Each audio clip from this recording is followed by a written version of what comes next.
উপস্থিত আছেন খেলাফত মজলিসের সম্মানিত আমির, যে মানুষটি ভীষণভাবে নির্যাতিত হয়েছেন। আমরা ওনার জন্য এক পর্যায়ে দারুণভাবে চিন্তিত হয়ে পড়েছিলাম যখন তিনি অনেক জোরে জোরে কথা বলছেন, সত্যের পক্ষে কথা বলছেন, ন্যায়ের পক্ষে কথা বলছেন। স্বাভাবিকভাবেই ধরে নিয়েছিলাম স্বৈরাচার যখন ক্ষমতায় থাকে তখন সত্য কথা বলা একটা অপরাধ। স্বৈরাচার যখন ক্ষমতায় থাকে সাদাকে সাদা বলা যায় না, কালোকে কালো বলা যায় না, সত্যকে সত্য বলা যায় না, মিথ্যাকে মিথ্যা বলা যায় না। কিন্তু মামুনুল হক সাহেব সেই কাজটাই করছেন, সুতরাং উনি যে কোনো সময় বিপদে পড়তে পারেন। যেমন ভাবছিলাম তেমনটি হয়েছিল। মামুনুল হক সাহেবকে গ্রেপ্তার করে অমানবিক নির্যাতন করা হয়েছিল এবং মাসের পর মাস তাকে আটকে রাখা হয়েছিল। আজকে এই অনুষ্ঠানে মামুনুল হক সাহেবকে আমরা প্রধান অতিথি হিসেবে পেয়ে ভালো লাগছে, আনন্দিত হচ্ছি তিনি আমাদের মাঝে ফিরে এসেছেন। আমাদের মাঝে আছেন বাংলাদেশ জাতীয়তাবাদী দলের উপদেষ্টা মণ্ডলীর সম্মানিত সদস্য, ডাকসুর এক সময়ের ভিপি, 90-এর স্বৈরাচার বিরোধী ছাত্র আন্দোলনের সেই উত্তাল দিনগুলোতে যিনি এদেশের ছাত্র সমাজের নেতৃত্ব দিয়েছিলেন আপোষহীনভাবে, সেই ছাত্র রাজনীতির প্রবাদ পুরুষ জনাব আমানুল্লাহ আমান, ওনাকে জাতীয় বীর হিসেবে স্বীকৃতি দেওয়া হয়েছে এবং উনি বীরের মতোই কাজ করেছিলেন। আমাদের পাঁচে উপস্থিত আছেন বাংলাদেশ জাতীয়তাবাদী দলের সংগ্রামী যুগ্ম মহাসচিব, জাতীয়তাবাদী ছাত্র দলের সাবেক সভাপতি। বেশি দূর নাই, যে আমাদের এখান থেকে অল্প কিছু দূর ডাকসু ক্যাফেটেরিয়ার পাশে এখনো যদি অণুবীক্ষণ যন্ত্র নিয়ে পরীক্ষা নিরীক্ষা করা যায়, মাটিতে নিশ্চয়ই কিছু রক্ত কণিকা দেখতে পাওয়া যাবে। তা অন্য কারো না, শহীদুদ্দিন চৌধুরী আনীর। স্বৈরাচার বিরোধী, হাসিনা বিরোধী আন্দোলনে রক্ত দেওয়া মৃত্যুঞ্জয়ী ছাত্র নেতা জনাব শহীদুদ্দিন চৌধুরী আনী, রকিবুল ইসলাম বকুল এক সময় ছাত্র দলের সহসভাপতি ছিলেন এবং আপনারা এখানে অনেকে সায়েন্স ফ্যাকাল্টি আছেন, সায়েন্স ফ্যাকাল্টিতে যারা পড়াশোনা করেন তাদের একটু শ্রম বেশি দিতে হয়। এখানে আর্টস ফ্যাকাল্টিতে আসলে রাজনীতি করলে লাইমলাইটে বেশি থাকা যায়। তো রকিবুল ইসলাম বকুল সেই সময় সায়েন্স ফ্যাকাল্টিতে স্বৈরাচারের সকল অত্যাচারকে ধারণ করে, শরীরে ধারণ করে লড়াই করে গেছেন, পরিশ্রম করে গেছেন এবং আজকে জাতীয়তাবাদী ছাত্র দলের ছাত্র বিষয়ক সম্পাদক হয়েছেন। আমার বিশ্বাস অবশ্যই রকিবুল ইসলাম বকুল এই দায়িত্ব পালনে 100% সফল হবে, কারণ সফল হতে যেভাবে নিজেকে গড়ে তুলতে হয় সেভাবেই নিজেকে গড়ে তুলেছেন জনাব রকিবুল ইসলাম বকুল। এবং আমরা ইদানিং ডিফারেন্সটা দেখতে পাচ্ছি যে ছাত্র দলের কর্মকাণ্ডে ব্যাপক পরিবর্তন এসেছে এবং যার জন্য রকিব নাসিরের পাশাপাশি অবশ্যই রকিবুল ইসলাম বকুলকে আমাদের ধন্যবাদ দিতে হবে। আমাদের মাঝে উপস্থিত রয়েছেন বিগত স্বৈরাচার বিরোধী আন্দোলনে যে ছেলেটি, যে যুবকটি ছাত্রদল এবং যুবদল উভয় সংগঠনেরই নেতৃত্ব দিয়েছেন, সফলভাবে সেই আন্দোলনকে এগিয়ে নিয়ে গেছেন, বারবার জেলে গিয়েছেন, অমানসিক নির্যাতন সহ্য করেছেন, তবুও লড়াই থেকে পিছু হটেননি আমাদের সুলতান সালাউদ্দিন টুকু, বিএনপির সংগ্রামী প্রচার সম্পাদক। খুব ভালো লাগে এখন বিএনপির মিটিং হলেই আমরা টুকুকে ফ্রন্ট লাইনে দেখতে পাই, এটাই তার প্রাপ্য ছিল। উপস্থিত আছেন ছাত্রদলের বিপ্লবী সাধারণ সম্পাদক আমাদের নাসির, রাকিব এবং নাসির। একদম ছাত্রদলের এই সময় যেমন নেতা দরকার আমরা তেমনই পেয়েছি। এত সুন্দর কথা বলছেন, এত সুন্দর কথা বলেন মিডিয়ার সামনে যে ছাত্রদল যে স্মার্ট ছেলেদের সংগঠন তা বারবার প্রমাণিত হয়। আমি রাকিব আর নাসিরকে ধন্যবাদ জানাচ্ছি যে তোমরা আমাদের এই সংগঠনের মর্যাদা ধরে রেখেছ। ভাইরা আমার, ছাত্রদল ট্যালেন্টদের সংগঠন, সুতরাং ট্যালেন্ট খুঁজবে, এটাই তো স্বাভাবিক। আজকে এতক্ষণ আমরা তেলাওয়াত শুনলাম, আমরা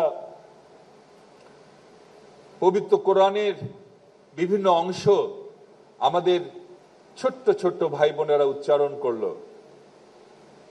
আমরা হারিয়ে গিয়েছিলাম সেই জগতে। কি কষ্ট তারা করেছেন। রোম যেমন একদিনে তৈরি হয়নি, কথায় বলেন না, Rome was not built in one day, ঠিক তেমনি ভাবে তারা আজকে যেভাবে উচ্চারণ করলো, যে সুর মূর্ছনায় আমাদের মোহিত করে দিল, তা কিন্তু তারা একদিনে অর্জন করেনি।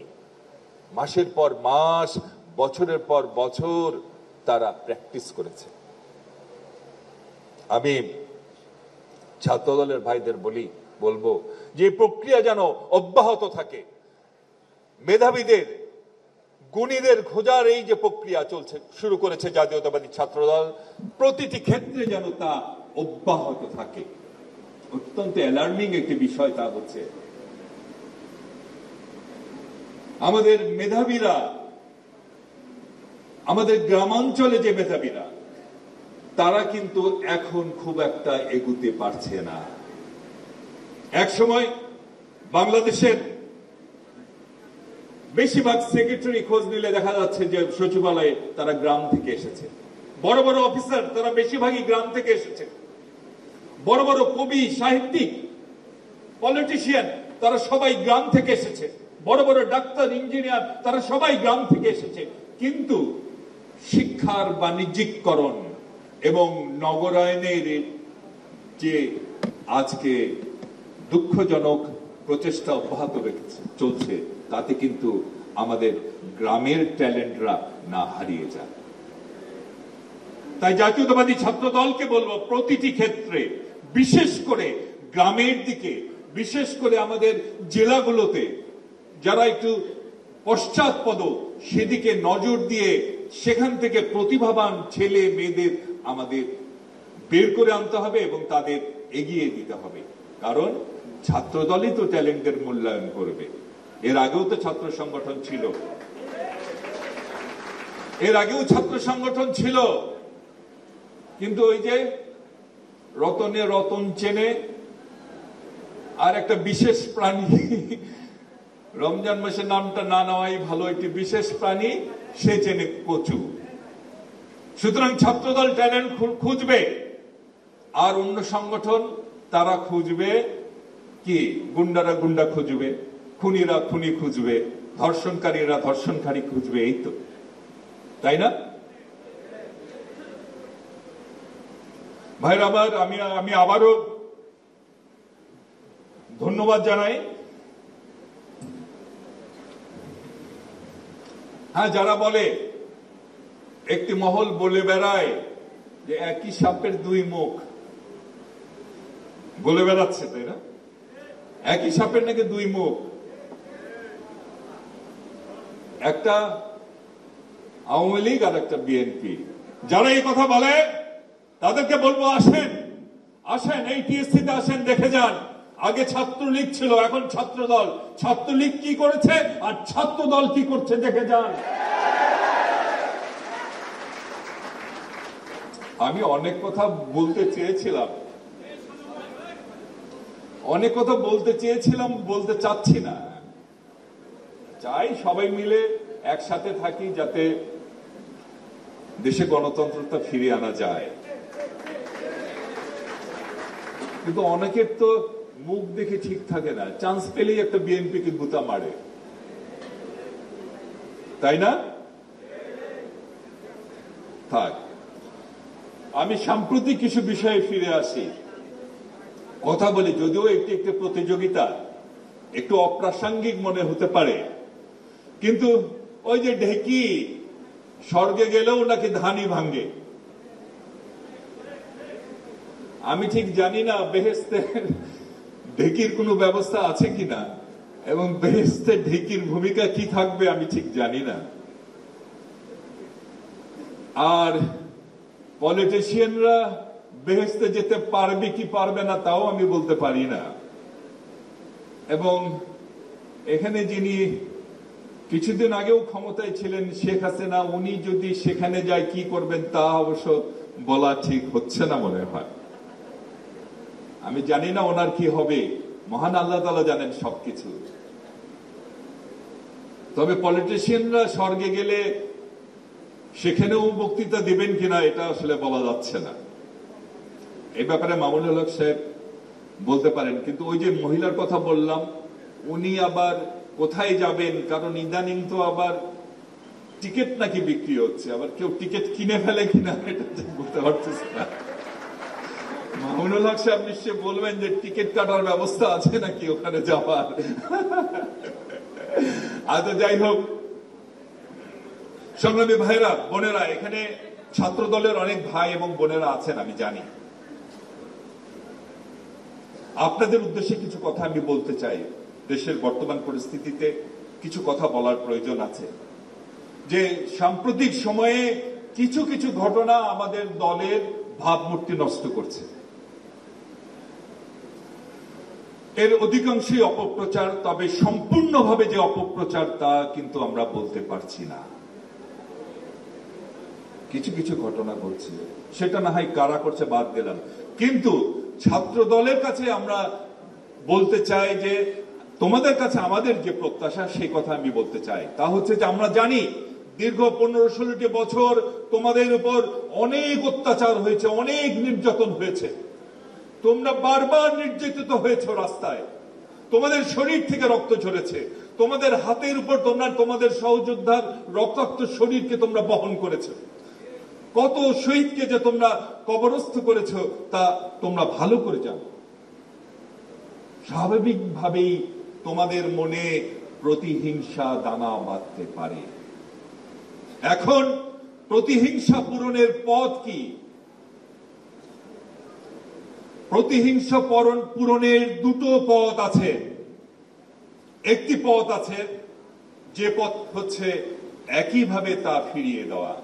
যারা তোমাদের উপর হামলা করেছে সেইভাবেই তোমরা তাদের উপর হামলা করবা। যারা তোমাদের শরীর থেকে রক্ত নিয়েছে একইভাবে তোমরা তাদের শরীর থেকে রক্ত নিবা। সেটি একটি পথ। আরেকটি পথ খোলা আছে, সেই পথটির ব্যাপারেই আমি কথা বলতে চাই। এবং সেই পথটি বোঝানোর জন্য আমি সাউথ আফ্রিকার একটি উদাহরণ তোমাদের সামনে আমি তুলে ধরতে চাই। 1990 সালের 11 ফেব্রুয়ারি সম্ভবত নেলসন ম্যান্ডেলা 27 বছর জেল খাটবার পরে যখন জেল থেকে মুক্তি পাচ্ছিল, তখন সেটি শুধুমাত্র নেলসন ম্যান্ডেলার মুক্তি ছিল না, সেখানকার বছরের পর বছর নির্যাতিত নিগ্র কৃষ্ণাঙ্গদের মুক্তি ছিল সেই নেলসন ম্যান্ডেলার মুক্তির মধ্য দিয়ে। যখন নেলসন ম্যান্ডেলার মুক্তি সমাগত, যখন কৃষ্ণাঙ্গদের মুক্তি হচ্ছে, তখনও কিন্তু তাদের সামনে দুটো রাস্তা খোলা ছিল। তারা কি একই কায়দায় যারা তাদের উপর, যে শ্বেতাঙ্গরা তাদের উপর এতদিন ধরে নির্যাতন চালিয়েছে, হত্যা করেছে, গুম করেছে, শরীর থেকে রক্ত ছড়িয়েছে, তারা কি সেই একই কায়দায় শ্বেতাঙ্গদের উপর হামলা চালাবে নাকি চালাবে না, অন্য পথ খুঁজবে? তখন নেলসন ম্যান্ডেলা মুক্ত হয়ে আসলেন। নেলসন ম্যান্ডেলার সেই যে কারাগার থেকে যখন মুক্ত হচ্ছেন নেলসন ম্যান্ডেলা তার এক আত্মজীবনীতে বলেছেন, সাক্ষাৎকারে বলেছেন, আমি যখন আমার কাগজ, মুক্তির কাগজ যখন জেল গেটে আসলো, আমার সেল থেকে যখন আমাকে বলা হলো আপনার কাগজ চলে এসেছে, আপনার মুক্তির জন্য আপনার দলের লোকজন, আপনার পরিবার অপেক্ষা করছেন, আমি তখন সেল থেকে বের হয়ে ধীরে ধীরে আমি মূল গেটের দিকে অগ্রসর হলাম। যখন আমি ঠিক মূল গেটের সামনে এসে দাঁড়ালাম, তখন হঠাৎ করে আমার মাথায় একটি চিন্তা আসলো। আমি দাঁড়িয়ে গেলাম, আমি ভাবতে লাগলাম, এই যে 27 বছর, এর মধ্যে বড় একটি সময় আমার কেটেছে সেই রববেন আইল্যান্ডের সেই জেলখানায়, সেই চূড়াপাথর বেষ্টিত সেই জেলখানায়। যত দুপুর হতো, সূর্যের তাপ তত সেই চূড়াপাথরের উপর পড়ত এবং ধীরে ধীরে সেই জেলখানা উত্তপ্ত হয়ে উঠত। সেই জেলখানার একটি ছোট্ট কামরায় তার বছরের পর বছর কেটে গেছে। কি ভীষণ এক উত্তপ্ত পরিবেশে সময় কেটেছে, কি ভীষণ নির্যাতনের মধ্যে সেই সময় কেটেছে নেলসন ম্যান্ডেলা বললেন, তখন আমার উপর পরিচালিত সমস্ত অত্যাচার, নির্যাতন আমার মাথার মধ্যে তখন ঘিরে বসেছে। আমাকে আমার পরিবারের উপর যে অত্যাচার করা হয়েছে, আমার ন্যাশনাল কংগ্রেস ANC সদস্যদের উপর যে নির্যাতন করা হয়েছে, শ্বেতাঙ্গ ক্লার্ক সরকার কর্তৃক, সমস্ত স্মৃতি তখন আমাকে ঘিরে ধরেছে। আমি একটু দাঁড়ালাম, দাঁড়িয়ে চিন্তা করলাম, আমি যদি এই স্মৃতিগুলো নিয়ে, আমি যদি এই কষ্টগুলো নিয়ে, আমি যদি এই ক্ষোভগুলো নিয়ে এই কারাগারের বাইরে যাই, তাহলে তো আমি মুক্ত ম্যান্ডেলা নই। হয়তো আমি পাথরের কারাগার থেকে মুক্ত হলাম, কিন্তু তখন আমি প্রতিহিংসার কারাগারে বন্দী, তখন আমি ক্ষোভের কারাগারে বন্দী হব না। না না, আমি মুক্ত হতে চাই। তাই সেই সময় কারাগারের ভিতরেই আমি আমার সমস্ত ক্ষোভ, সমস্ত দুঃখ, সমস্ত কষ্ট ঝেড়ে ফেলে আমি মুক্ত ম্যান্ডেলা বের হয়ে এসেছি। সেই পথ দিয়েই ম্যান্ডেলা হেঁটেছেন দ্বিতীয় পথ এবং কৃষ্ণাঙ্গরা হেঁটেছেন। নেলসন ম্যান্ডেলা যদি প্রতিহিংসার সেই প্রথম পথে হাঁটতেন, আজকে যে উন্নত ম্যান্ডেলা আমরা, আজকে যে উন্নত আফ্রিকা আমরা দেখছি, আজকে যে সমৃদ্ধ আফ্রিকা আমরা দেখছি, এই আফ্রিকা আমরা পেতাম না। একটি ধ্বংস বিধ্বস্ত ক্ষত বিক্ষত সাউথ আফ্রিকা হয়তো আমরা পেতাম। একজন মানুষ, নেলসন ম্যান্ডেলা, ঘুরিয়ে দিয়েছেন আফ্রিকার ভবিষ্যৎ একটি সিদ্ধান্তের কারণে। ভাইরা আমার, এবার আমরা বলুন, আপনারাই বলুন, আপনারা কোন পথ দিয়ে হাঁটতে চান? ছাত্রদল চাইলে সব পারে, আমি জানি সেই শক্তি ছাত্রদলের আছে। ছাত্রদল চাইলে বাংলাদেশে সবই পারে। এই সংগঠন করে আমি এসেছি, আমি জানি আপনাদের স্পিড, আপনাদের সাহস। কোন পথে হাঁটতে চান? প্রথম পথ না দ্বিতীয় পথ?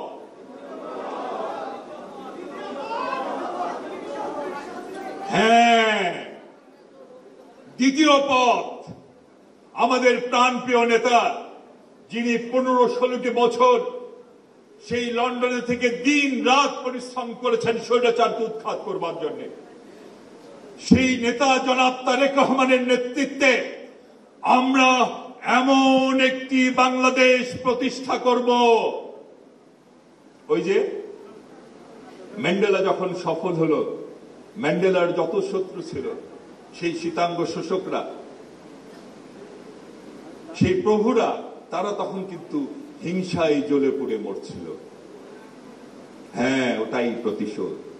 এবং আমরা আমাদের নেতা তারেক রহমানের নেতৃত্বে বাংলাদেশকে শিক্ষা, শিল্প, সংস্কৃতি, ক্রীড়া, অর্থনীতি, রাজনীতি, প্রতিটা ক্ষেত্রে বাংলাদেশকে যদি উচ্চ শিখরে নিয়ে যেতে পারি, তাহলে ওরা যারা বাংলাদেশকে তাদের পায়ের তলে দেখতে চায়, ওরা যারা পালিয়ে গেছে, সেই দালালরা যারা চায় যে বাংলাদেশটি তাদের প্রভুর পায়ের তলে থাকুক, তারা তখন হিংসায় জ্বলে পুড়ে খাক হয়ে যাবে।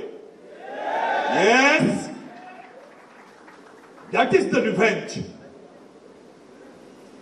My dear brothers and sisters of Bangladesh Jatiyotawadi Chhatra Dal, yes, success is the best revenge, let's go for it. ঠিক আছে, ঠিক আছে। আরেকটি কথা, সাফল্যই সেরা প্রতিশোধ, তাই না? ঠিক কিনা? আর একটা কথা বলে শেষ করব।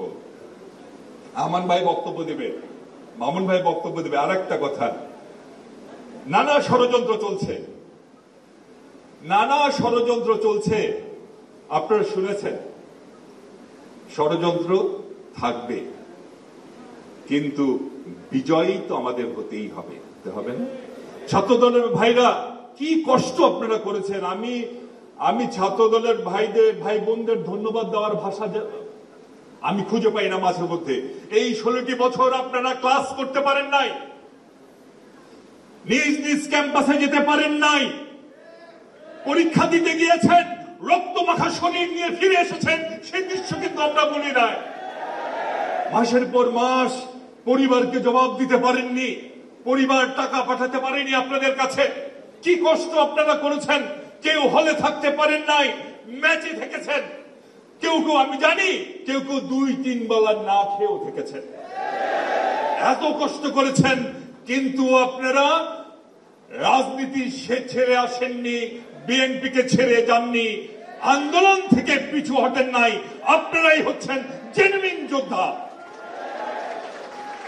ভাইরা আমার, আন্দোলনের সেই উত্তপ্ত দিনগুলো, গ্রীষ্মের সেই উত্তপ্ত আন্দোলনের গ্রীষ্মের সেই উত্তপ্ত দিনগুলো চলে গেছে। এখন কিছুটা শীতের স্নিগ্ধ দিন এসেছে। শীত যখন এসেছে, তখন বসন্ত আসতেই হবে, তাই না? একটা